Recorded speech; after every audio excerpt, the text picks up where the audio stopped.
Hey everybody, welcome to Murder Moose. Murder Moose. Yo, Ron, happy fucking birthday, man. For real. It's I my love birthday. You, man. I love you, man. Happy birthday. Cheers! Cheers! I don't drink. This is my second drink of the year, but it's celebrating with my boy Josh on the birthday.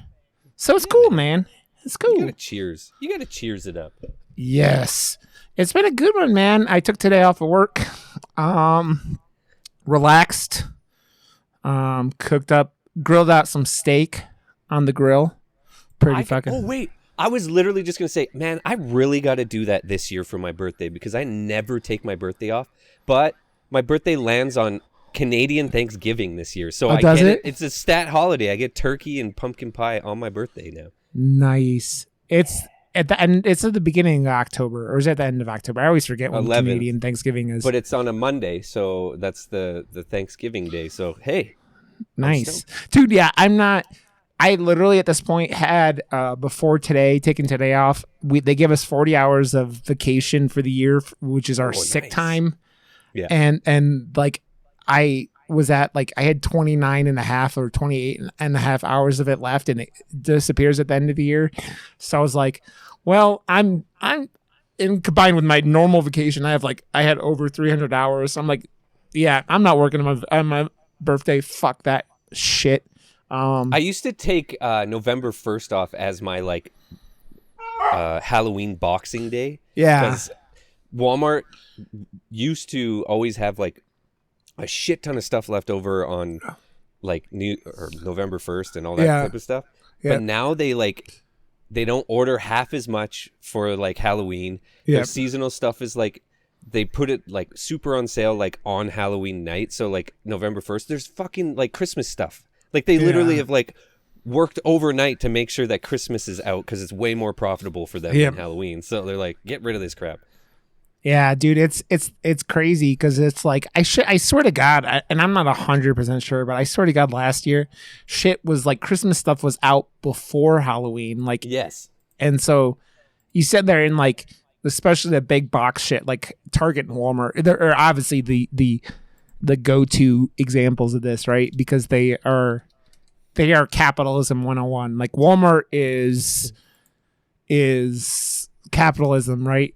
Embodied into a store where you don't pay anyone anything and then everything is cheap because of it and profit. It's because they have buying power. That's the only thing. It's they tell the manufacturers of absolutely anything. It's just yeah, I know your price is $1 or $1.50 per, but if we buy 8 million, could you give it to us for 25 cents? Yeah. And they'll be oh, but sure, I guess.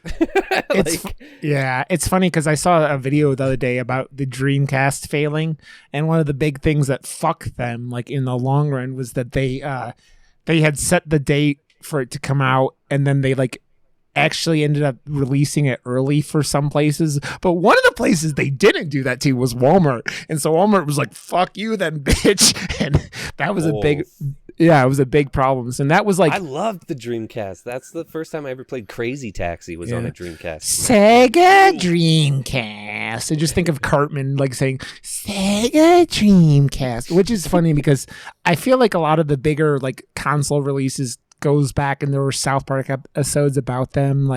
There was the whole Sega Dreamcast stuff, and then there was stuff the Wii, which is where Cartman froze himself and ended up in the future with the otters and the future otter war because he had wanted to freeze himself for 2 weeks. I remember that one. Yeah. Oh my God. And then they had the whole Game of Thrones Xbox One / PS4 episodes where they were they were starting up gangs and they were doing Game of Thrones fights to get which faction they were going to be in and all that shit. And yeah, it's pretty funny. Still good, man.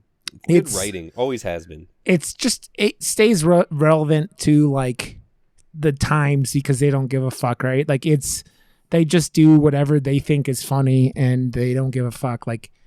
They've done stuff that other shows couldn't get away with. I still remember recently they had an episode where it was it was a character that looked exactly like Macho Man Randy Savage, and he was competing in the female Olympics or something like that. And he was like, because she identified as a female, and it was like nobody else could it was playing up how that's become a thing over the especially it's become a thing like over the last 20 years where people argue about it, but they just take that idea and then they just amplify it up like a million times just to make it insanely ridiculous just because it's South Park, it's stuff like that. And it's like they just take ideas. They have been since the beginning though. Yeah. They were always like kind of pushing the envelope of what you can get away with on TV. And what I remember, like the first season, like growing up being like part of the like crew of kids that your parents either let you watch Simpsons or not. Yeah. South Park was like, I would go and have like a sleepover at a friend's house, and it was on at midnight on purpose. So like when you're at a sleepover on Friday nights, it's like, hey, South Park's on. Your parents don't know that you're watching that, dude. Right? So it was perfect. The show's been on so long. I feel like I was in like 6th grade when it came out, and I feel like I think so. Yeah. I had a friend. I had a friend who went to school with me who didn't have cable, and I think I would like record episodes for her and like bring the tapes in and give them to her. Just to record, like, whatever. And that's just the kind of shit, like, kids will know. They're like, what is a VHS tape? I mean, that shit's been basically done since the late 90s, right? Since, like, before The Matrix came out. I still have one. Yeah. Do you really? I think we have one. We have my wife bought a DVD VHS player. I have one of those too, but that exclusively eats all the tapes. Like, I can't put a tape in. It will eat it my wife ordered these videotapes of this cartoon from her childhood called Seabert, who's about like a little I think he's a sea lion or he's some kind of little animal like that. And she got the videotapes and was like, I need to find out some way to watch this. And so she ended up buying a VHS DVD player back in the day. So yeah, I used to. Like, I've been a collector and a movie buff and a movie watcher and stuff for so long. Like, back in the day, like, and like a person that like is obsessed with knowing when things are coming out and like properties that you're obsessed with and blah blah. There was like a Street Fighter movie that was terrible, but I just had to have my hands on it before it came to America because it got like a Europe release like months before, and I bought this like super cheap DVD or Blu-ray player or something from Walmart, and because it was so cheap, it didn't have like a region specific reader in it, so you could play absolutely anything. So I would go on like eBay and get like, it would cost me like $80 for a stupid DVD of like Street Fighter movie, like not the 94 one, there was like another one that came out in 2000 or something, and it was terrible anyways. But I did that with a few like horror movies as well that were out in the UK like a year before and stuff, because they're UK movies, but like well, dude, paying the premium, and I can only watch it on that one shitty DVD player too. So I have so many of those because I remember like going when my copy of Battle Royale that I own is probably not legitimate. Like it's like some market like that you're like, oh, okay. And then stuff like, I have this movie called like Returner, I think it is what it is. It's basically like, it's like E.T. but like Japanese, but with like the Matrix mixed in too. But like it was like stuff like that, and just like what the fuck is this? And I have so many DVDs that are just weird, and like you start going, I don't know if this is good. Well, I have like 3 or 4 different copies of this movie Airborne from 1993, that like rollerblading movie. I don't know if you've ever seen it. I've never seen Devil's it. Backbone at the end and stuff. It's like Jack Black's first movie he was ever in, or one of them at least. Yeah. And I think Seth Green is in it as well. And it's just this weird movie that like anytime when I was a kid, like TBS always had like a run of movies on or something. And like for 4 or 5 summers in a row, anytime I turned on TBS in the summer, Airborne was on. And I just remember seeing Devil's Backbone, and there's like this huge race of rollerbladers going down Devil's Backbone, and I'm just like, this movie fucking rules. So like I got so obsessed with Airborne, I got like a Russian, like it's not even full frame or crop, it's like somewhere in the middle, it's got like a black bar all the way around it. It's so weird. Yeah. And then I got it on VHS, and then it finally came out on actual DVD. So. I remember back in the early days. Do you remember, because like if you're not old enough, like there are people on our podcast network that are like barely in their 20s. Like we came from below the sea, beneath the sea. Those guys are all like in their like 23, 24 kind of time frame. Man, back in the day when like, especially even when DVDs started, like there was a thing where it was like DVDs would be either full screen or widescreen because people were still like on 4x3 TVs, right? And so like I love the discs that had widescreen on one side and full screen on the other. It's I got best of both worlds. But they would also do that with like extras, right? Like I remember like the Matrix was like, I feel like the Matrix version that I had was like that, where it was like one side was like the Matrix and the other was like extras and shit like that and stuff like that. And that's why I bought Blu-rays so much, because like especially what was the girl with the dragon tattoo? Yeah, honestly, the best extras still to this day of any like Blu-ray, DVD, anything. Actually, Memento was pretty cool too, but the girl with the dragon tattoo had like 8 hours of extras. Damn. And it was like pretty much a start to finish, like how to be a filmmaker. Yeah. I was like, this is nuts. Dude, I listened. So like for a long time, I was like not a lazy piece of crap because I wasn't creating as much content as I am now. But like I would work out. I would run 3 miles every day at least. And so I went through a long stretch where I was listening to like audiobooks. Like I was just destroying audiobooks because I would listen to audiobooks when I was running. And I listened to all 3 of those books. And man, those books are so good, like even being translated. And they like, I never understood why that movie didn't hit the way it should have. Like I felt like it didn't hit the marketplace like it should have. Like it shouldn't have been. It wasn't as big as it should have. Received than any of this other ones done. Well, I mean, the other ones were all like, because that book's like Swedish, I think. Is that what it is? It's something. It's not from America. There was like 2 or 3 made in like Sweden or whatever. Yeah, I don't really know. But then Freddie Alvarez made the sequel in America, and it flopped. Like I didn't even know they made a sequel because it didn't have Rooney Mara in it, right? Rudy Mara. No, it didn't. I think that's what the issue was. Yeah, dude. It's so funny because I try to block out the catastrophe that is Nightmare on Elm Street, the remake, and that was one of her first roles, and that movie. I can't explain to you how badly I hate that movie because I mean, you probably feel the same way. I mean, I'm a huge Freddy fan, but most importantly, I'm a huge Robert Englund fan. Yeah. And I think it's because we both share like similar hook noses.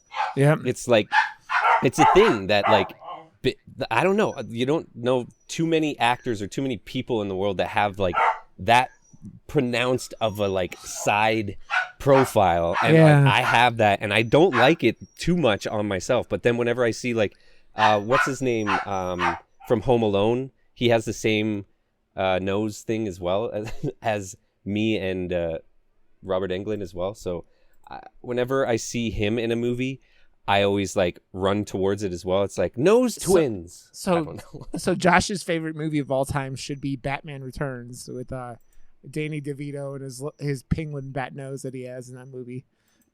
Well, no, I don't have a nose like that. I know, but I still love him in that. Anything with Danny DeVito is fucking great. I can't wait for. It's Always Sunny got like greenlit for like 4 more seasons, and I'm so happy about that. Just never stop, please. I need to catch up on that show because I was so like. I got behind when I thought they were ending it. I didn't know what the fuck was happening with that show because it's so off the wall. But like, it's funny. Dennis from that show, the main character, or one of the main characters, Dennis, almost got the role of Star-Lord, which would have on the Guardians of the Galaxy, which would have been fucking hysterical instead of Chris Pratt. But like, it's so funny because like that guy he's such a good actor, but on that show, he is so unlikable. He's like one of the most unlikable TV characters of all time. And there's 14 fucking seasons, man. Holy I know. Shit. It's so funny that they got Danny DeVito to do it because Danny DeVito has no shame on that show. no shame. It's just like he didn't even come in until like season. Oh wait, two. no, he came in season 2. Right? Yeah, yep.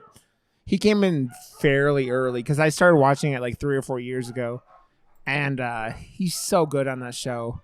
It's just Danny DeVito being fucking awesome. So he did.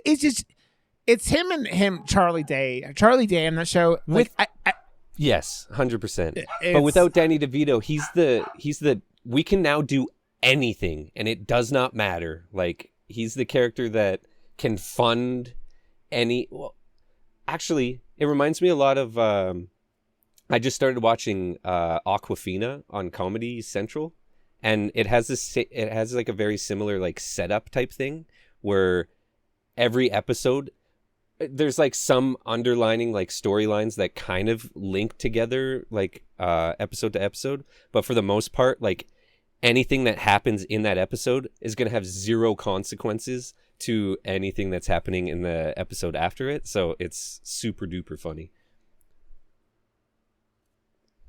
It is funny because I started like one of those shows that it's been on my to-do list has been Schitt's Creek, and I've started I watched part of the first episode like months ago, and then started up a couple days ago again, and I'm like, this show is really good, and it is so funny, but it's also like it's this weird feeling of a television show where it feels like it's scummy but like well made at the same time. Do you know what I mean? It's CBC, man. Like my buddy Andrew has his own fucking show now that he's producing, starring. He my buddy from Kim's Convenience. Yeah. Because that show doesn't exist anymore. Yeah. He literally got his own show now. Dude, the guy from Shang-Chi is from that show, and he's blowing up like crazy right now. He got so mad that they canceled that show,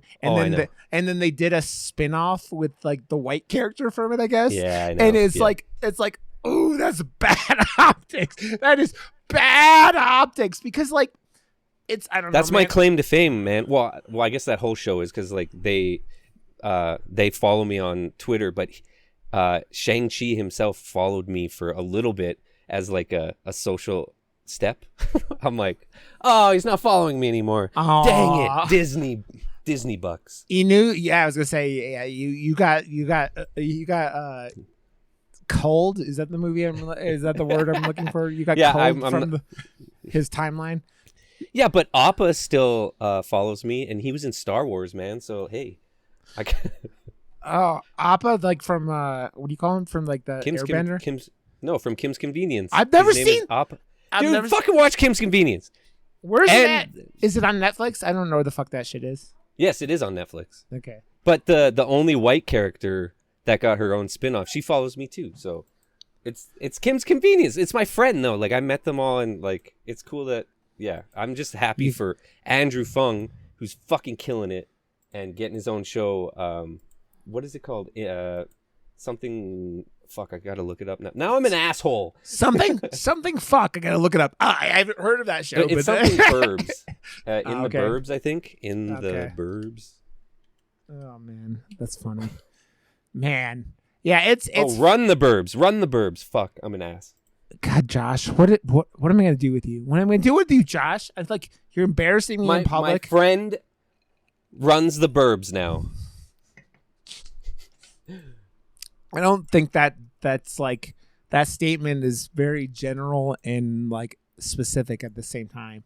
I think it's about like he's a stay-at-home dad in the Burbs. So and it's like all the like hijinks you get into being like a stay-at-home dad in the suburbs and stuff. I feel like there's got to be pyramid schemes in this show at some point. I don't know, I don't know when or why or how, but like pyramid schemes, dude. It's so funny, and this just reminds me as I'm saying this out loud. I got an email the other day, and it was like your Amazon order, and I clicked on it. It was like, and I'm like, I didn't order anything on Amazon, so I look on it, and it's like, you ordered a PS5, and it's $7.99. I'm like, well, let's start with this being suspicious because like you you can't buy a PS5 on Amazon. And then so I click on the email address and it's like Amazon.support or something. And then you click on it, it's like Larry Big Dick 237 at gmail.com. And you're like, yeah, fuck you guys, you scamming ass motherfuckers. I know. Fuck you. It's like every single one of those fucking emails that you get now, you're like, this shit is a bunch of fucking bullshit. It's a scam. It's a scam, and I fucking hate it. And it's always There's a scams scam. all over the place every day, man. Like, my mother-in-law was over, and she was like, just finished saying something about how stupid someone else was, and then she's like, oh, and then I got this email, and then I clicked on it, and then it didn't work, and I was like, it's because it was a scam. What are you doing? Like, you don't click on link. Or no, she said she clicked on a link from a text message scam. I was like, that's even worse. Now they have all your information. Oh, now they do that. Now they own your firstborn child because you clicked on it. Do you just get like random phone calls all the time now because they have your info? Like they know they know who you are. They know where you are. They know what size your panties are. They know how often you poop. They know everything. Yeah, they turned your microphone on. They're listening right now. I mean, you don't even man. You use Twitter at all, and that shit is like. How often do you, I mean, you and I have joked about this with the fucking bullshit where you're like, everyone is listening to me. And then you're like, hey, my ads are really specifically targeted on things I've been talking about the last 7 minutes. Yeah, chopping dicks, man. Like, I just get samurai swords and... You're like, you get the Jeffrey Dahmer archive emails. You're like, do you look up to Jeffrey Dahmer and his, like, obsession with eating the penises of small children? I don't know if I can know, man. Oh man, yeah, it's fucking weird world we live in. Where like, how often, dude? I get shit all the time now. Where it's like, are you trying to sign in to your email address from New Delhi? Nope, nope, that's not me. God. No. Oh wait, no. That was my VPN. Sorry, dude. I don't actually own a VPN right now. I'm like one of the one. All that will go away because then you're private. And then those scams can't come through. I know. I'm just a terrible human being who just keeps not doing. It costs like $1 a month, man. It's like $7.99 a month or some shit. It's not. No, seriously. Private internet access, I think, is honestly like $2 or $3 a month max. It's more because I'm lazy at this point, not because of anything else, and because I'm like, this is my two modes, Josh. I'm either going and working all day long and doing a bunch of shit and streaming and podcasting, or I'm sitting there on the couch with my thumb up my ass watching YouTube for like 3 hours straight, not accomplishing anything. And there's like almost no in between. So Josh is like thinking real hard here, and I'm just trying but I don't believe that whatsoever. There's definitely porn somewhere in that daily routine or something. So the VPN... I mean, my porn categories is usually when like my wife's like, yeah, let's just like have a quickie, but that's besides the point, and that's my wife. Yeah, but your ISP knows everything now. Just turn your VPN on. Oh fuck. Okay, my wife's yelling at me now. I don't know what she's saying, but.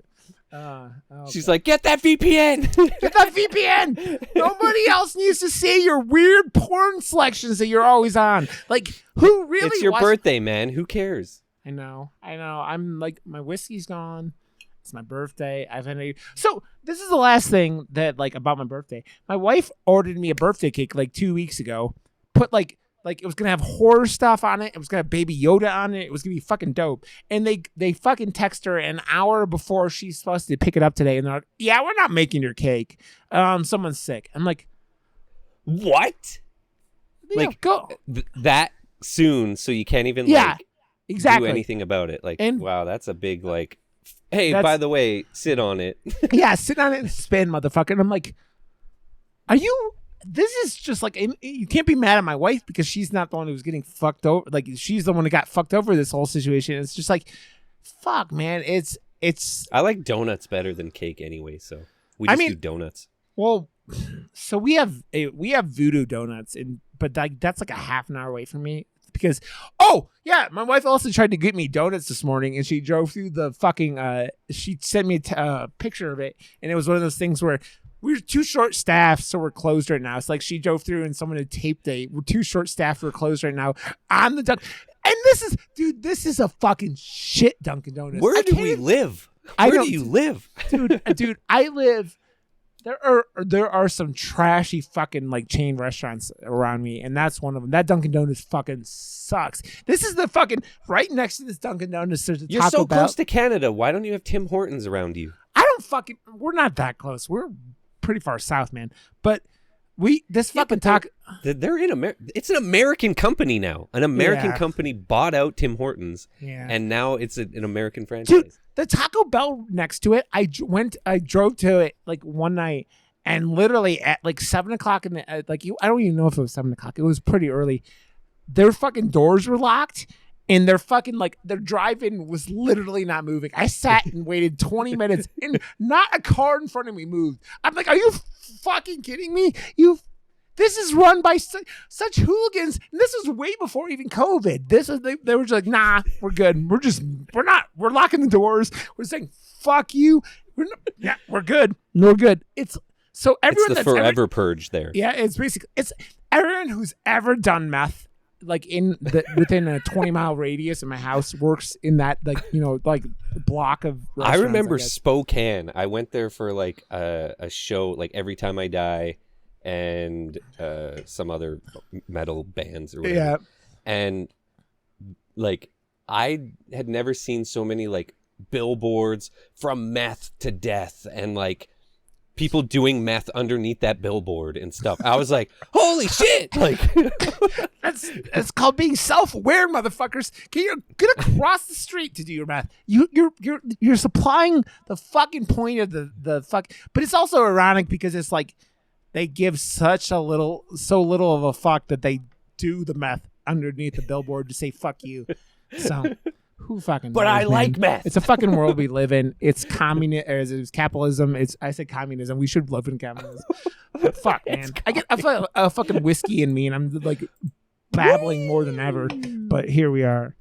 So Josh, we watched a movie. We did. And it was actually a horror movie. There was no porn involved, even though there were hand jobs in this movie. There were hand jobs, and it was like an ironic hand job. This dude came more than I've ever seen anyone come in the history of mankind when they came. This guy came in his pants and was like he had pissed himself after drinking like a big gulp from like fucking like Quickie Mart or some shit like that. But this is a first date, and The Last Matinee. It's a 2020 movie from Spain. Yes, I think because they were talking about that goddamn. So this is one of the things I've never got in Spanish in high school and college. That goddamn fucking Spain like accent. They have that lisp that they talk with on purpose. No, that lisp just makes I couldn't understand Spanish, and then they throw a lisp on top of it, and I'm just like, but I can't understand you without the lisp, you motherfuckers. God because damn this it. is a neo how do you pronounce it? Neo Gallo film. So it's almost like the murder mystery, like old school Spanish murder mystery films. It reminded me of the Giallo. Yeah, that's how you say Giallo it. Giallo movies from the 70s from Italy. Yeah, that's what it reminded me of. But do you want to read the synopsis of this movie, Josh? Neo Giallo. It's soaking wet day with rain pouring down, and one of the best things to do is to go seek refuge in a great old cinema. Why am I talking like this? I don't know, because you're Josh. There's just one problem. A murderer is on the loose, and he's also taking refuge there. I want to say, I'm going to preface this. I really, really, really enjoyed this movie. Yes. But I'm going to say preface. This movie felt like Skull a little bit, where it was like there are these countries where they're like not completely aware of how to do movie making yet, and there's just things in it that you go like it just seems amateurish, even though it's not. Like they have a budget to do everything they needed in this movie, but there were times where I'm like, man, there are just like amateur things. And I'm not making fun of it. I'm just saying it was kind of striking watching this, and it reminded us of Skull, like I said, where they had these elements that were super amateurish, and you go. And I don't think it was lack of trying. I just think it was a lack of like people in their community having a super, super in-depth knowledge of making movies, right? Did you feel like that at all during this movie? Think I understand what you're getting at with some of the scenes with a little bit of like stuttery acting or reacting to the situation that was in front of the actors and stuff. Yeah. But there was definite love and passion for filmmaking. Like the writer-director made this movie in this theater and about this theater because it's the theater that he grew up in and loved. So like it reminds me of the Globe, which I've done so many like interviews and like stuff there, and like the owner manager Cody, who's part of like the trauma team and stuff, is the guy that does everything there. So like when I go to the Globe and I see this movie, I feel the exact same way that this writer director felt, and like I see the passion in every shot, and like this theater is fucking gorgeous. Like it is fucking gorgeous. It's like massive, right? Like it's like the theater is just like huge. It needs to have a movie made there. And I read an article with Maximiliano. Yeah, his name is the writer director. Is interesting for sure. Yeah. So I saw an interview with him, and that's all that he said. And he's like, I wanted to make it during like the COVID times and stuff when it was closed down because I was scared it was going to close. And now that this movie's out, the theater actually did close. So it's super sad to know that like this fucking beautiful theater that has now a beautiful film made there is fucking closed. It's sad times, man, because like I saw this trailer and I thought, oh, this is like gonna remind me of Last Action Hero meets like Gallo films, and I'm so excited to see it. And all those things that I am pretty sure you're referencing with it being a little, like the knife. I had that exact knife when I was a kid. The push-in knife. Yes. Like, the push-in knife. Like you can see directly that it's a push-in knife. I think that added to it to me because it makes it almost like a kid made this film, and it's like the way that kid in the theater was him type thing. And like, I don't know, like I saw it from so many just like nostalgic and loving eyes, especially like all the posters in the theater were like all my favorite films from that era as well. Like the 90s was just like, dude, such a good time. They're watching this 70s looking Frankenstein movie, which felt like completely like the Hammer movies of that time frame, right? Like it was that like where it was like kind of like exploitation 100% filmmaking with these things that you go back and look at Christopher Lee when he played Dracula in those Hammer films and stuff like that, and that kind of time frame. And the Giallo movies are so you could tell the fucking. I keep saying it wrong. Giallo. I love Giallo films. Yeah, but that was like the editor and stuff. Like the guys from Psycho Gorman made a whole bunch of Giallo films before Psycho Gorman. So like that's what I came up. Canadian made Giallo films. Just like seeing it from like that perspective first, and then diving into actual Giallo films, and then seeing this being a Spanish film and like more love for Giallo. And I'm like, I fucking love Giallo films. Man. So the thing that the really like the knife that you pointed out was one of those things that I noticed, but I think there was some audio things that was really more of like where that the like not having a heavy film industry in Spain, like, or not like a Hollywood. That was really what stuck out to me. And it didn't take away from the film. It was sitting there watching it as like, me and you. And I'm like, man, this is like a couple times I'm like, this is a weird take to doing audio. And I can't even think of like specific. Especially like anytime anyone was getting killed or stalked by the murderer, the killer, they didn't react. They didn't like, there was no audio at all. There was just like,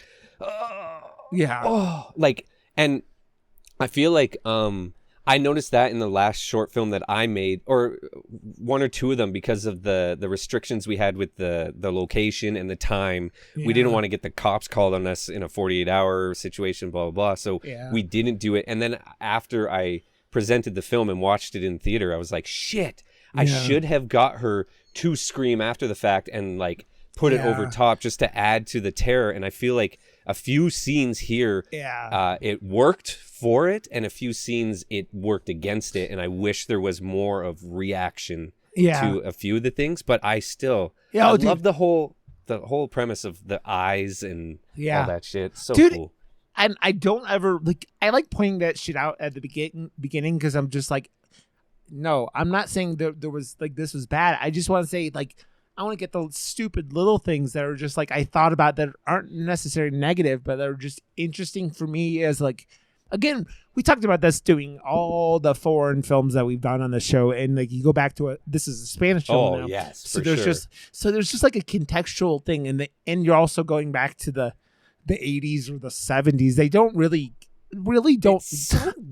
It's weird seeing, because like for us, we almost specialize in the Asian foreign films, but to see a foreign film that isn't like Asian or Asian specific, and just like a whole bunch of white people but not speaking the English language is almost like more jarring to me, because I got so used to just seeing like Asian languages and stuff like that being spoken in the horror movies. So to see like I'm excited to tour around the world and see just like what every country and like little pocket has to offer, because this was you can see passion for film everywhere you look in the world, and I love seeing just straight passion in filmmaking, and this had dude, it's so funny because it takes a simple concept where you have these people in there watching. It's called The Last Matinee.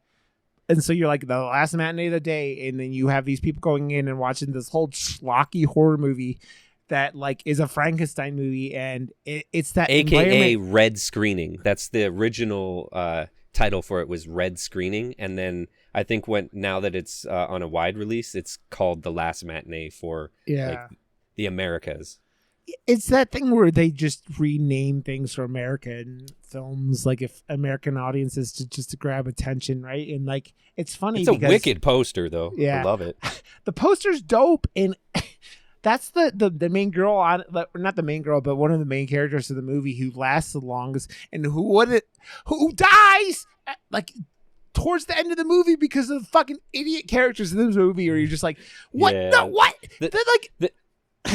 The decisions that are made and like just like, okay, peace, like, oh, you're just gonna like, you really care for that little kid and his well-being, but do not give a fuck about that girl. She was like, see ya, peace, I'm gonna go chase the 8-year-old who should have been here anyways. Like, and you can. I love how caring she was for that character, though. Like, no, just look at your shoes, I'm gonna look at my shoes as well, that type of stuff. Like, it was cool to see, like, the amount of, like, you know, love and attention, but, like, it was at the cost of literally other people's lives. So. Yeah. Dude, it was funny because, like, the acting in this movie, like, from the main characters was really high quality. It feels like. Some of the, like 100%, yes. She killed it. The audience characters are a little bit goofy, but like more specifically, the guy who gets the hand job is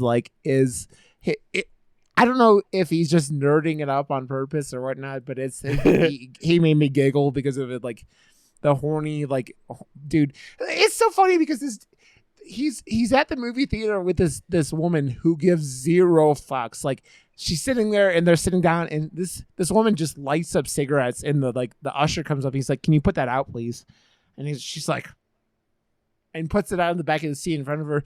The usher walks away, and she's like, lights up another cigarette right away, gives zero fucks, and then like the movie starts, and she's like, "Okay, I'm gonna give you a hand job now," and just starts rubbing this guy's dick, and he's like, "What the fuck?" He's like, you could tell like this guy is like, "No, man, no woman's touched my penis since like my mother. I mean, I did not expect this. I offered to take you to a movie, but like that has like hard gore and people being impaled in the throat and stuff. Like it was. I just went to my tattoo artist to drop off some like canvas things today, and I had this conversation like. I forget what they were talking about, but I was like, yeah, that was like my move when I was single. Like I was the guy with the movie collection. So if a girl showed interest or whatever, I was like, oh yeah, come over, let's watch a movie. And then they thought that was like an invitation for like Netflix and chill night. When really it's like, so what horror movie do you want to watch? No, we can watch 2. And it's like, I was the like nerd that was like, oh, I got to show you this wicked movie like called Psycho Gorman. Like, dude, it's so funny. It's so funny because like you and I are so similar that like, but like the first like it's just film critics like the first date my wife and I had where we like I showed like my wife had never seen The Big Lebowski, and I'm like, such a good one. You gotta see The Big Lebowski, and it's kind of thing. It's like that film lovers who like when you love film like you and I do, we're like, no, you got to see this, and it's just like I love those memes though when you show someone like your favorite movie and this is what they're doing, or you know they're like totally not paying attention, and then it goes to the reaction. It's just like, oh, you're just like so devastated. Like, come on, it's so good. Why did you have to watch it and love it like I do? If you don't love it, I don't know if I can love you. Yeah, it's like Dan. Like I understand like not like being a fan of everything and that I'm a fan of with cinema, but man, like there's so much to appreciate. Like we were talking about Blade Runner 2049 before we started recording, and that movie is one of like, it might not be everyone's cup of tea as a film, but man, like visually that movie is stunning. It's stunning. I like the original way better. Like my hardcore band Olivia, we did a concept album to Blade Runner. Like my tattoo artist did art from Blade Runner in like I think he did it all in pencil crayon. He was like, I want to do a weird thing, not like watercolor. Oh no, he did a watercolor for the back, pencil crayons. He did an ink blot thing for like the cover, but it was all like scenes from Blade Runner, and then we had like movie lines in the album as well, like wake up, time to die, and stuff like that. Like fuck, we love Blade Runner, dude. There was a joke or something. I don't even remember if it was a joke, but someone was referencing the like tears in the rain line. We use that too. Yeah, well. And that's like it's literally probably the most iconic moment of Blade Runner, and 100%. It's funny because Blade Runner is such a weird movie, and I think of all the movies that I wish I could have gone back. It's not Tears in the Rain, it's Tears in Rain. In Rain, yeah. But that movie, I feel like, is one of those movies where I wish I would have been able to see, like, when it was in the theater, like, originally, instead of, like, you know, whatever. There's stuff like Poltergeist, okay, like The Exorcist, okay, but, like, I feel like Blade Runner was such an iconic moment in what that movie was and what Ridley Scott was doing. And I just loved how, like, steampunk it was and how gritty it looked and how, like, dystopian it looked. And that's where I was having because like Dennis Villeneuve, whatever his name is, he makes movies that are polished, but beyond polish, and like so cinematically just, it's a meal for your senses, your eyes, your fucking everything. Like it is, he only does masterpieces. He doesn't know how to make small whatever. Like even his short films are fucking amazing. And I don't know, like that was my one gripe with 2049 was I miss the dystopianness. Everything looks too clean now and like too, but it was still fucking beautiful. Every shot of that movie was like, oh, I'm a filmmaker. I was like, that the shot with him, Ryan Gosling, sitting on the bridge or whatever with the giant like projection. Oh my god! It might be the most iconic shot of anything, like of scene wise, that I've seen in the theater, like ever. And that movie, love Ryan Gosling though too. Like dude, is way too good. Gosling's first movie I ever saw was Drive, and Drive is such a fucking God. yeah. That changed my life. That man. movie is It's so funny because that movie was like such a like that movie was basically like set everyone who put it into two audiences, like film snobs 1 and 2 people just like, but why was there more action? Because they can't. It's another one of those movies where they like kind of don't sell it as what it is, right? They sell it Drive as is a masterpiece, 100%. But then Nicholas, what's his name? Nicholas Refn, and they started making even weirder shit like the Only God Forgives and shit like that. Only God Forgives is cool. I had to watch it again to appreciate it because on first watch I was like, that was shit. And then I watched it again and I was like, no, wait, that was fucking rad. Neon Demon, not so much, but like, I don't know. I feel like Neon Demon is like more his just visual style. He's trying to really solidify what he is as a director in a visual stance, but then lost it as a like the writing part or something. I don't know. Yeah, that's one of those weird horror movies that like is like, oh, have you watched this? And I think I started at one point and I've never actually watched it, but like it reminds me of I can't even think of the other movie, like the movie that like I watched where it was this girl moving to Hollywood and having the same kind of like thing, and she ends up like making a deal with the devil or these demons and killing a bunch of people. But like, he's making a movie called Maniac Cop, so I'm fucking stoked to see that. I mean, dude, like the original Maniac Cop, like that got remade. I think so, yeah. That's like, so he's remaking it, dude. I think. I finally watched Maniac Cop. 90 or 88. I don't think I've seen Maniac Cop. Maniac Cop has is one of the weird 80s movies that's very slashery, but also in the not. It's the I mean I've said it on here before. Bruce Campbell's in it? Yeah, he's the main hero of it, and he gets taken out in the second one. But and Richard Roundtree's in it? Man. It's a very, very weird movie where like this premise is there was a dirty cop who went to jail, and then they did some weird like if Shaft is in it, you know it's going to be good, man. Yeah, but they did some weird experimentation on him, and then he comes back to life and starts murdering a bunch of people. And then it's kind of like that, but like more zombie than RoboCop. But yeah, but it's funny because I get to watch They Live for the first time. I know it's one of those list movies that I was going to put on for Murder Moose, but now I'm going to be doing it on our buddy's show. So I'm excited to. They handle a scare totally, or as Holly Hooch calls him, T, because I actually think that's probably a better way to deal with it, because Totemly's name is it doesn't roll off the lips. But yes, you're doing They Live, and it's Roddy Piper being fucking awesome, and John Carpenter doing it. So excited, man. Yeah. I still haven't seen it, so I'm gonna watch it actually tonight after we're done here. So I'm excited. It's one of those really cool movies where just John Carpenter, man, is so underappreciated for like, I mean, he gets credit for like Halloween, right? But like his love of film is just so fucking cool, because like if you've never seen The Fog is a dope ghost story.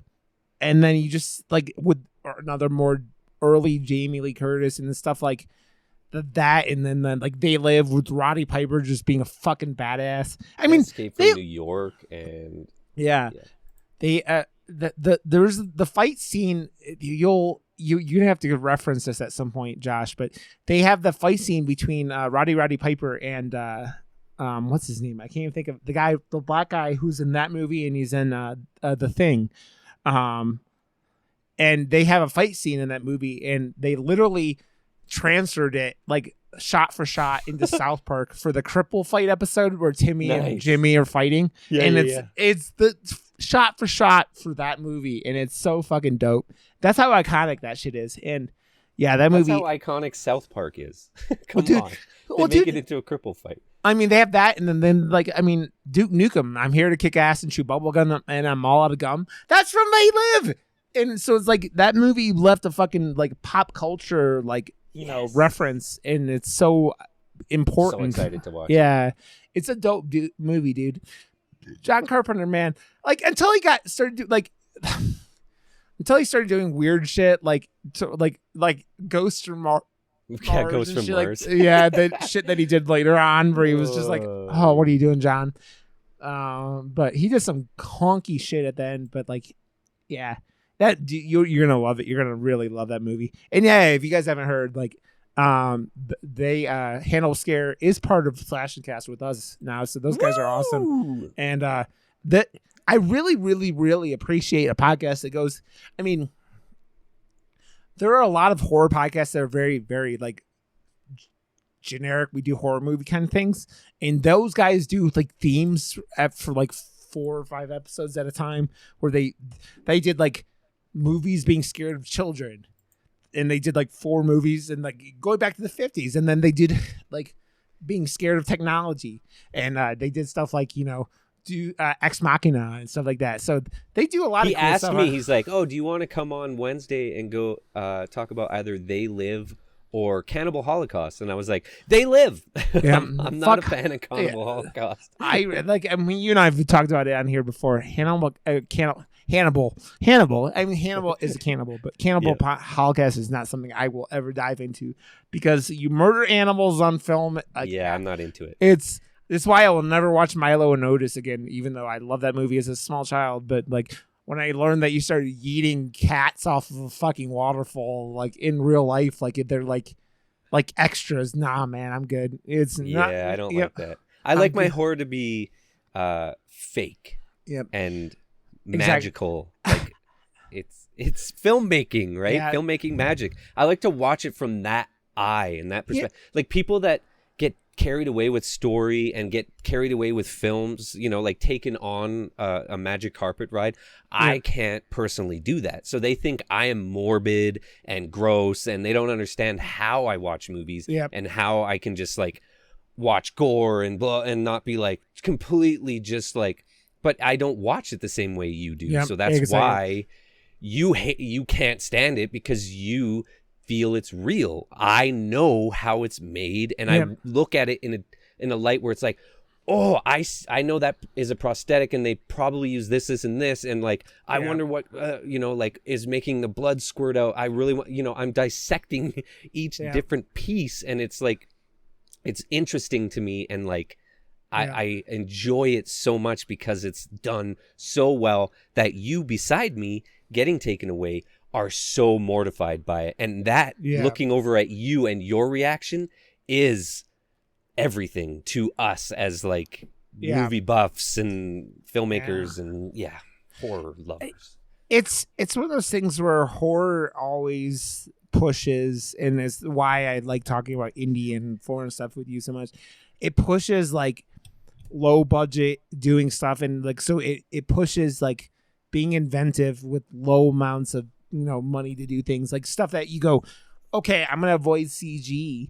And I feel like nowadays, especially, avoiding CG and these kind of things is like way harder than shooting a movie with CG, right? So like this movie is all gore and all practical effects, and push in knives. The push in knives, dude. But like then you look at like things like the scene with the like, I don't even know what it was, but like a metal rod through like rhubarb. That was dope. They did a really good job with sound effects and just like goop and hair, like close-ups to like really sell how just gruesome impaling 2 people making out in the throats is.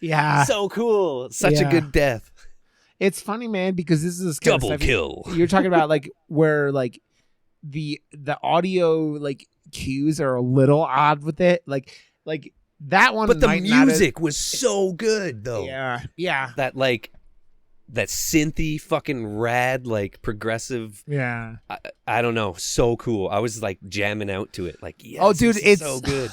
It's such it feels like another 80s slasher, because I feel we keep talking about it because we talked about what we were talking about last week. It's that stuff where you're like Haunt kind of had like this set in the 80s kind of thing, because they kind of take cell phones out of the way, and cell phones are a part of that story, but like you kind of have to do it with horror nowadays, right? Because cell phones are a plot line where you go, well, this kind of ruins everything that you want to accomplish with this. But you could just do like a Mission Impossible thing though, like Haunt did. They took him away. But if nowadays, like, everyone's seen Mission Impossible and blah blah blah and this and that, you could just be like, oh, they made it so our phones don't work in this area, and then everyone in the audience, because of that one little expletive line, just believes it. It's like, oh yeah, they have the technology now to probably do that. So it's like it. You just have to have, like, it's something that you have to address in horror now. You have to either A, set the movie in a period where that's you don't have cell phones, or B, you have to have a reason. Like, we go back to Haunt. So it's just an inventive thing, because they had microwaves in Haunt. Yeah, exactly. I mean, and cell phones, but but you have to deal with it somehow, right? So throw them in a microwave. It's funny though, because this movie we've been bouncing around with it, but this movie is another one that it's 90 minutes of pretty focused simplicity, right? It's this movie gets started going, and that's what these lower budget movies do well, though. They instantly lock you in. So it's like, we can't leave here. We don't want to leave here anyways, because this fucking every shot, especially like the stairs and that lobby and the wall behind it with the movie posters and everything. Yeah. It's so just like, oh, I want to go there. I went and I almost ordered popcorn from the theater on like Skip the Dishes to come to me, because I needed like so I actually went to 7-Eleven and bought like microwave popcorn and had it after I watched this movie, because I was just like in need of popcorn after watching this movie, because it was just like that theater experience. If you're a horror fan and a fan of, like, you just live for going to the movie theater, this movie is such a treat, because it does everything where you're like, there was even lines pretty early on where the hand job guy is sitting there with the chick who went, by the way, way too attractive for that dude. This dude has got some weird eyebrows and stuff like that, and she's got this weird, like, she's got this pretty 70s look where she's like, she looks like she's probably, making things operate. And this guy is like he just takes her to this random movie, and she's like, why did you pick this movie? And he's like, I don't know, just because I like to sometimes go to the movie because I don't know anything about it. And she's like, she gets asked at one point, oh, do you come here often? She's like, is it a nightclub? Yeah. And he's like, what? But you said you like live close by, and I like movies. And I got the clipping in my pocket for this movie. Yeah. He said it's very much like you or I, right? Like, this just a cinema file. Like, and it's funny because it's like, I was wondering while watching this movie, like, when the movie is starting up, like, I felt like the motherfucker who is yelling at the teenagers. He's like, shut the fuck up. I want to watch this goddamn movie. And it's like, yeah, but he was one of the sit and stays. Like, I've done that at like the cheap theaters. Like, when you go to one of them and then it's just like, oh, what's playing next? Oh, I'm just going to sit here. So, they don't check tickets. But the guy got called out and he's just like, I've seen this one before. And he's just like, that's besides the point. You need a fucking whatever. And the guy goes, he goes, I don't get paid enough for this. but like, that guy, were they trying to sell you that guy was the killer at some point? Like, I kind of felt like they made it like that guy was the killer, or like, I don't know, maybe they didn't. I love the emphasis on the like the first shot of the movie though, like opening the jar really weird, like and pickles, putting his hand in very like gross, and like putting it in his mouth like really fucking weird. Yeah. Like, like, just to weird you out. And then they give you that because the guy, like, it's kind of like I Know What You Did Last Summer, where is the guy like in and like a slick raincoat kind of like vibe, and he's just like this chunky middle-aged dude who you're just like, who's fucking snapped. But they give him that cool thing where he's like killing all these motherfuckers and then chopping pulling their eyeballs out, and with a fucking ice cream scoop, because at some point he's like menacingly like oh, that was a good soundbite though. Like, it made an ice cream scoop almost as menacing as a turkey baster in Don't Breathe. Like almost like the turkey baster, they ramped it up a lot more with the drip and the fucking pube on the it. content, Like, it made it, and especially because he's fucking raping people, like just disgusting. But I read one article actually, or just a headline. Don't Breathe 2 is trying to make you side with a rapist, and I'm like, oh, I don't know if I like that. Like, come on, I'm not gonna side with that guy. Come on. Yeah, it's the thing with that movie is they give you a motivation for this guy, and you in the first one where you kind of understand why he's doing it, but you never. That's a movie where like you're siding with the scumbags, thieves, just because they're not the ones killing motherfuckers and raping them. Like, you're gonna try to make that guy like relatable and like, I don't know. I'm good. I still want to see it, but it again, like, it's hard. Like, I'm not going to the theaters all the time, but I am going to the theaters every once in a while. And surprisingly, there's no one there. Like, seeing the numbers now with Suicide Squad, it is an abomination of a bomb, which doesn't make sense because the movie's really fucking good. Yeah. Well, dude. And it's fun, but like there was 8 people in the theater, including me and Ben.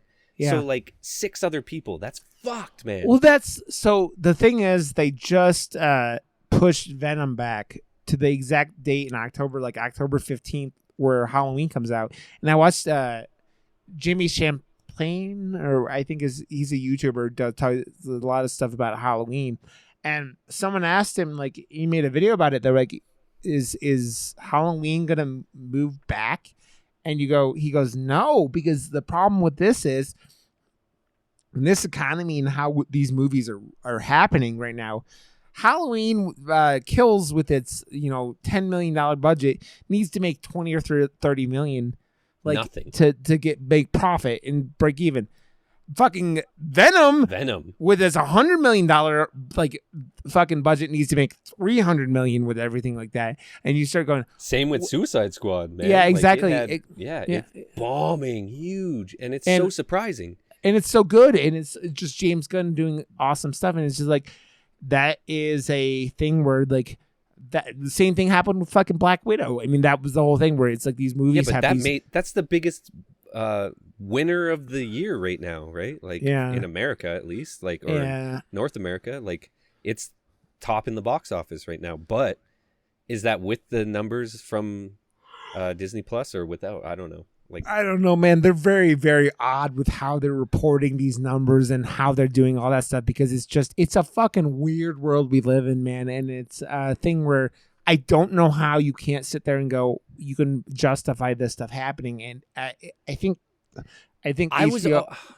with you and I, man, like, being movie buffs and movie lovers, I loved the business side of it too. Like, I loved For Sure Things, and I loved knowing and seeing the numbers and the trends of audiences, and using like movies as a profit making thing. Like, Ryan Reynolds is the only one like defying all odds right now. Free Guy was amazing, by the way. Super fun and original. Like, it's an original fucking movie. You don't see those very often. It's not a sequel or a remake of a sequel or a sequel of a remake, which every other movie coming out this year is.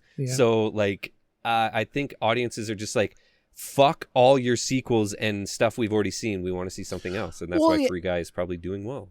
Well, it's that thing where now or like, you're sitting there going, well, am I going to go to the theater and see something that, and this is a crazy statement, but it's true, potentially putting my life at risk for something that I've already seen, a billion times. And it's just like, it's why, like, that fringer audience of what you're talking about, it makes things like Halloween Kills able to go out in a month and a half and just appear and do what it does, and it doesn't have a pressure on it that these things do, because Marvel movies with their $100 million budgets basically need a whole first weekend where every single fucking theater across the country has 2 or 3 screens showing it, where every single one of the fucking screens are like fucking packed full, right? And that's the kind of stuff that they need. And that's the stuff that is really hard for it to be like, to happen right now, and it sucks because I want to see Shang-Chi in the fucking theater because that movie looks like it's gonna be dope and it's supposed to be good with all the things that we're talking about, and now we're getting rave reviews. Like I'm happy. The fucking new Spider-Man trailer popped up yesterday. Oh my god! And looks so sick. It looks so good, and it's just sitting there going, well, I'm obsessed with Spider-Man, always have been. So to see that Spider-Man's getting done right again and really right, and seeing like some of my favorite villains get to come back in a new universe. Dude, like, I'm a kid right now. Yeah. Like that. Seriously, that William Dafoe like laugh that is in that trailer with that fucking balls, goblin bomb is like, because William Dafoe, dude, is one of those dudes that I think that like, I don't think that people who don't love movies, who just like love whatever blockbusters or whatever, just don't realize how good that motherfucker is, because that motherfucker carries things from Boondock Saints to like fucking like that motherfucker in that shit like that is just so good. And it's like, you know, we're off topic with what we're talking about specifically, but this movie is a love of horror and a love of movies, and it's just like, this is the kind of stuff you sit and go, damn, these people love movies. And these guys, you were talking about the world we live in right now, though. Like, it's changing absolutely everything, and it's really changing the whole Hollywood. Like, movies aren't going to get fucking funded anymore, man. Like, and theaters aren't going to exist anymore. Like, this theater doesn't exist, and we know that from an interview, and that made me so sad. Yeah, it's a beautiful after seeing it, and oh my god, it's such a beautiful theater. It's a beautiful theater, and it's a theater. It's like you sitting there going, there's a theater in Denver that I went and it shows like, you know, art house films, and me and my buddy years ago, we went and saw Black Swan in it because like nobody was showing Black Swan back then. Oh yeah. And that movie was so fucking cool, and I bet that fucking place isn't around anymore because it's, you know, it's just like Dune is coming out, and I just read a headline from Villeneuve. I think that's how I'm fucking butchering his last name, but he's like so pissed off that the movie is getting an HBO Max release at the same time as theaters. He's like, it's like putting a speedboat or driving a speedboat in a hot tub. That's his like take on it, and like, and I understand it, but like, it's like you can't. You're getting an audience, either way. Like, they're those types of directors. They're obviously they're making films on IMAX film for IMAX theaters because like they're all following in the footsteps of like Inception and Batman, and you know, like all the movies that he makes for IMAX exclusively because it's the best, hugest way, biggest, loudest fucking experience you can get. And that's, you know, as a kid loving film and wanting to make films like Christopher Nolan did when he was a kid, and with his like Super 8 or whatever he's got, he's like thinking of it being on the hugest screen ever, and now IMAX exists. We can make films in exclusively IMAX now. So like, I mean, we talked about it. We've already brought him up. We've talked about this motherfucker this episode, just not saying his name, because he did fucking Blade Runner. And also did the movie that made me cry in the movie theater harder than any movie has ever made me cry in the movie theater, which is Arrival. That movie made me cry like a Dennis Villeneuve or whatever. Yeah, baby, man. Because there's a thing, and I don't want to ruin it, but like, if you've never seen Arrival, go fucking see Arrival as a cinema lover. Arrival. Yeah. I had this weird experience with Arrival though, because like it is about like a parent and the kid and blah blah blah lot and stuff like that. But I just had like this weird fight with my wife, and like went and saw, because like Arrival just came out, and I was like, I gotta see it, and I would always go to see movies by myself. And then my bass player and his girlfriend, because he had like arranged seats, they were arranged right in front of me. I was like, oh hey guys, like, so I saw it like with my bass player and his girlfriend, but still like by myself. And then they look back at like towards the end, and I'm just like, my wife and I have had problems having children for a long time now, and that movie fucking hit with that. And it just, my wife and I were both sitting there, and I was crying harder than I've ever cried in the movie theater. And that's the kind of power this guy. So I understand, because this guy is one of the, Zack Snyder gets all the fucking credit for being this visually stunning filmmaker, and this guy throw something other than a 50 mil lens on your camera. And yeah, I'll exactly. call you that, man. Yeah, and this guy, it sucks because you're sitting there going, well, I mean, the home theater setups have improved a lot, right? Like seeing, the Snyder cut of in my house, I watched in my living room on a 70-inch screen, like in my living room, and it felt epic. I mean, It wasn't like IMAX epic, but it was epic. And so it's like, I understand what these guys are doing, and they have this very specific fucking thing, but it's like, guys, this is the fucking world we live in. And Dune should have been out last October, November, whatever it was.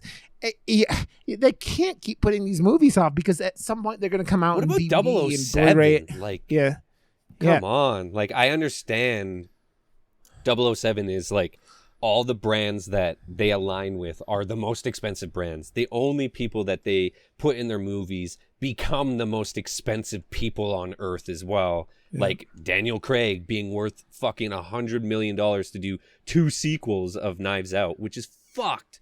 But like, kudos, good for him. But that's insane. Is he the draw, or was it the movie itself? It was a superpower movie with Rian Johnson directing, and he's a fucking genius, by the way, always has been. And I loved his Star Wars take, and anyone that disagrees, whatever, we can disagree on that. Like, it was a visually stunning Star Wars movie, one of the most visually stunning Star Wars movies ever made. Yep. I think that the people who hate that for what it was don't hate the right people, because I think Katherine Johnson was the problem with that whole thing, because they just let a bunch of fucking directors who have very specific visions go do whatever the fuck you want. You can't do that with the fucking with Star Wars. Yeah, you can't. You have to have a Kevin Feige in yeah, exactly. Of that's everything. What I said. Yeah, yeah. And that's kind of what Dave, what's his name is? I can't think of his name, but he was one who did who's started with a lot of the animated stuff with Star Wars. He did like Rebels and all that stuff. Yeah, like and that's you need a showrunner, like someone that is a universe. All the yeah, it's a big universe. There's a lot of moving pieces and a lot of fans that live and die by this. It is their church, and they don't you fuck up their church. Yeah, they'll fuck with you. And they don't, like, normal people don't know who they just go and they blame the director, and you go, but that's like, it's not what it is. I mean, directors are often the problem, right? But that's not, and that's so it's just, you just have to look deeper, and you have to be more into everything, and it sucks for those people, because I enjoyed all 3 of those movies, but like, I understand. I saw the safe moves that fucking were made with the first and third, and were not made at all with the second. Like, Rian Johnson was like, fuck safe moves, I'm doing some fun moves, like Star Wars, like, woo. So I don't know. I have to ask, what in the how does The Last Matinee turn out differently if the main character doesn't come in and replace her dad? Just like everyone dies then, right? Like, instantly. It was it wouldn't it would be like a 5-minute thing. He wouldn't have even had like much fun with it.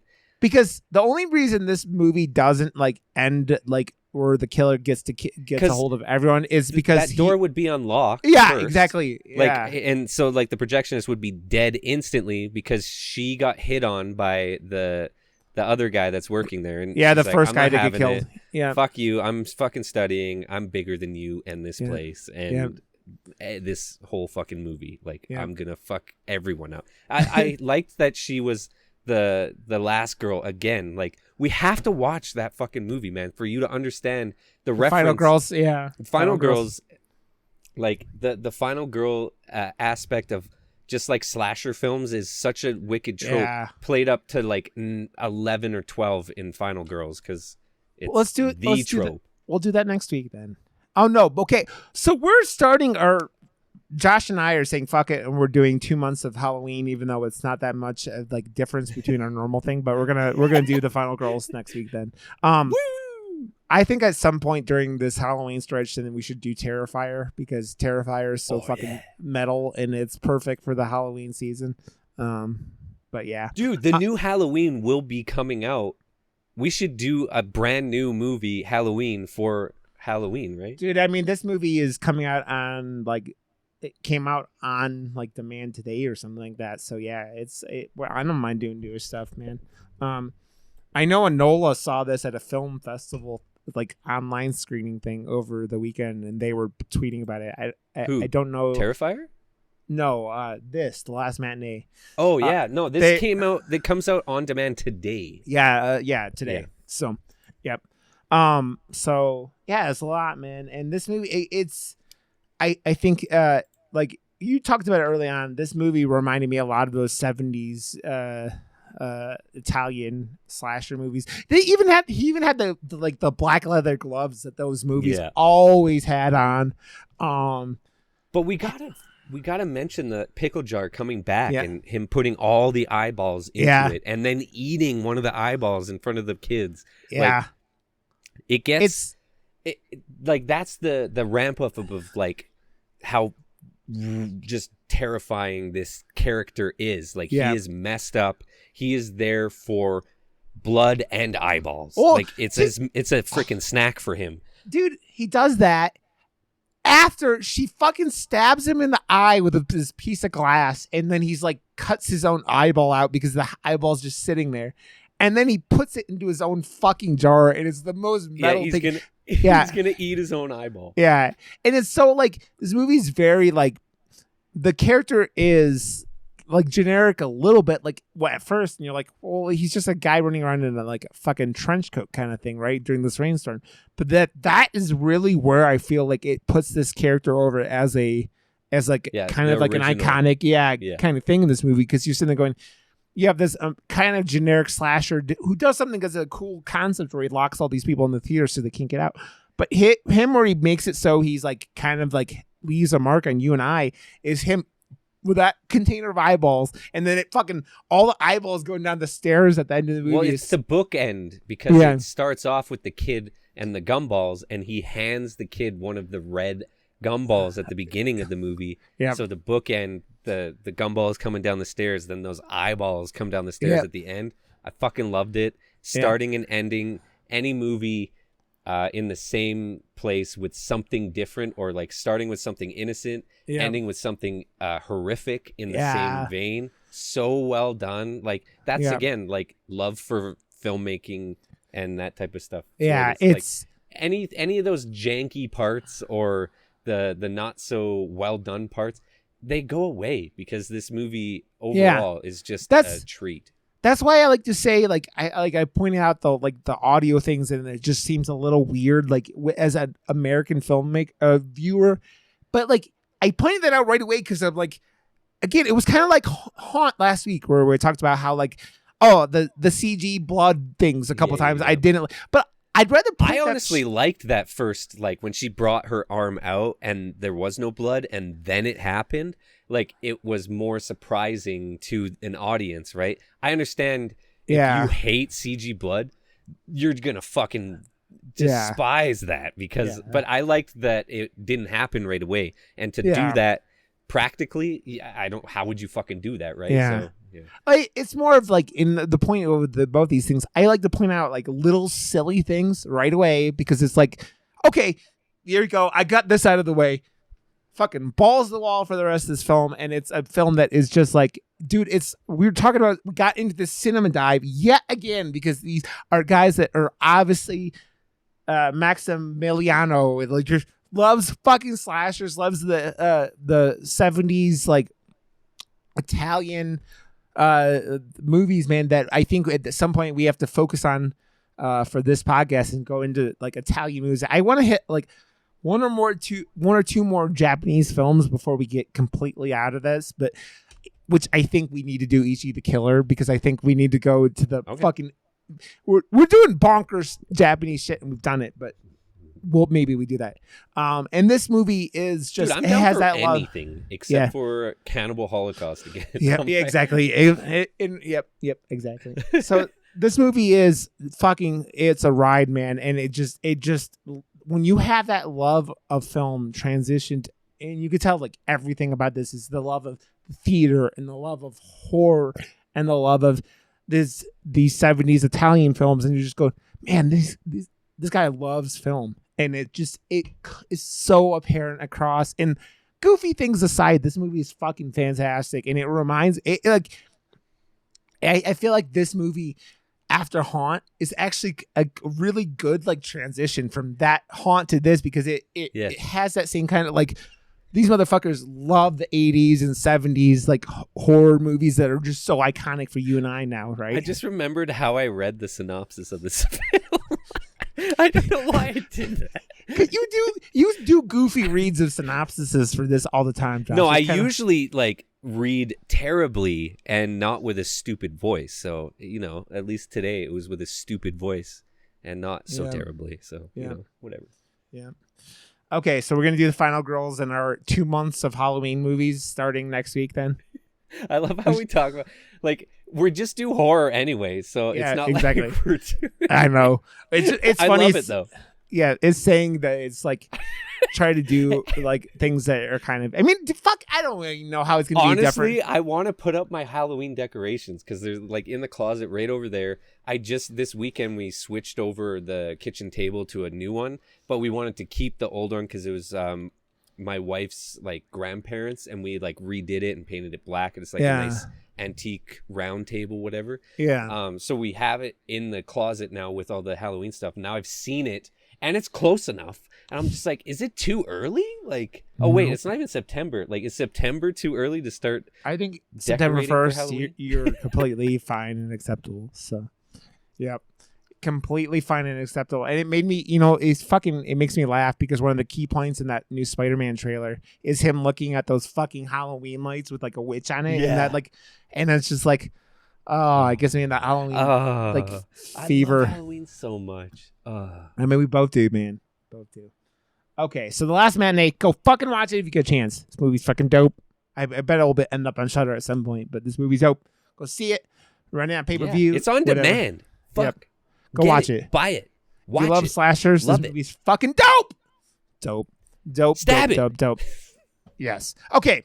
Before we get out of here, I want to say, go give us a 5-star reviews on iTunes or wherever you listen to this, because I just gave Michelle from Apocalypse in Review is always going off about reviews on it, and I was like, I have to go and like leave them a review, and just like, oh, because Michelle is like this and this and this, and I just had to do it. So go and leave us a 5-star review. We have some, but not very many, and we're coming up on a year, and really, guys, we have some old episodes that don't have any many listens. We're trying to get to a certain number. It would be nice to get to a certain number before our year. So go give us our old episode and tell all your friends about us. So, and we're cool. I want to say something before we leave. Happy fucking birthday, Rod. Seriously, happy fucking birthday. Thank you, buddy. I appreciate you. And you're fucking beautiful. You're beautiful, dude. I love doing this podcast with you so much, dude, because it's not like...